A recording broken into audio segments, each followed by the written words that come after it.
Dakika 90 za mchezo zilikuwa zimemalizika hapa. Mchezo ulikuwa ni bila, lakini wakaweza kufanikiwa kwenda katika mikwaju ya penalty, na mikwaju ya penalty imekuwa sivyo bahati, mikwaju mitatu kwa miwili, si ndio Yes, niko na captain hapa kutokea Beach Boys ya Libango. Ataniambia ni kwamba namna gani wao wameweza kuyapokea matokeo na ni vipi waliweza kujipanga. Mambo yakawa tofauti kidogo kwa upande wao, kwa sababu kwa kipindi cha kwanza waliweza kuongoza, lakini ilipokuja kipindi cha pili mambo yakawa magumu kidogo. Athmani Hamisi Geza kutokea Libango pia, captain wa Beach Boys. Captain wa Beach Boys. Bana, matokeo yamekuwa tofauti kwenu hapa. Ni namna gani mmeweza kuyapokea vipi?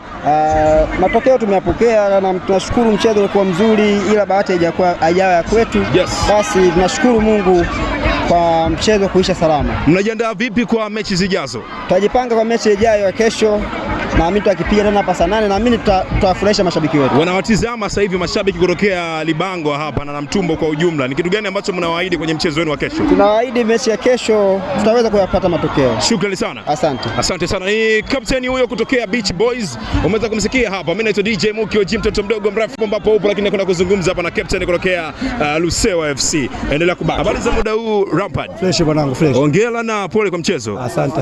Mchezo umekuwa ni mgumu sana. First half ilipokwenda mkao mmetoka hapa bila kuweza kupata goli, na mlikuwa mnaongozwa kwa goli moja bila, na mlipokuja second half mambo yakawa tofauti kidogo. Hii kwa nyinyi ilikuwa vipi kwa upande wenu mpaka mkaja kubadilisha matokeo? Kwanza namshukuru Mungu kwa matokeo tuliyopata.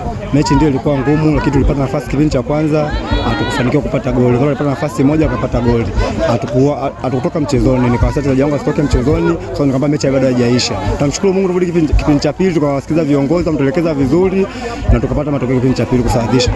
Siri kubwa ya mafanikio yenu siku ya leo ni uongozi wenu, namna ambavyo walikuwa wameweza kuwa teach, ndio? Ndio. Na mmeweza kufanikiwa kuweza kuingia finali katika ngao hii ya hisani, na mnawaahidi nini mashabiki kutokea hapa Lusewa?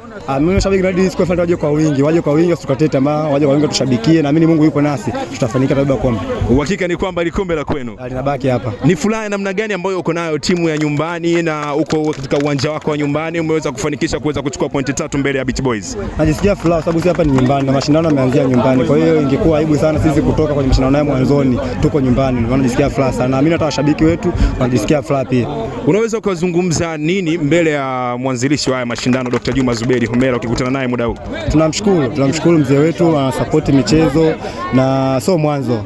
2024 alisupport katika wachezaji sita ambao wameenda mbele, mwenyewe nilikuwepo pia. Kwa hiyo namshukuru. Naomba aendelee kutunga mkono, asikate tamaa. Sisi vijana wake wa wilaya Namtumbo tuko pamoja na yeye. Shukrani sana Lampard. Uwe na wakati mwema. Yes, ni Lampard hiyo kutokea hapa Lusewa FC. Umeweza kumsikia akiwa anazungumza, na nafika hapa inakuwa ni tamati zaidi. Kumbuka hii ni Muki Entertainment, tafadhali usije kuondoka hivi hivi. Kumbuka kuweza kufollow, kulike, comment na kushare. Bye bye, uwe na wakati mwema. Ciao.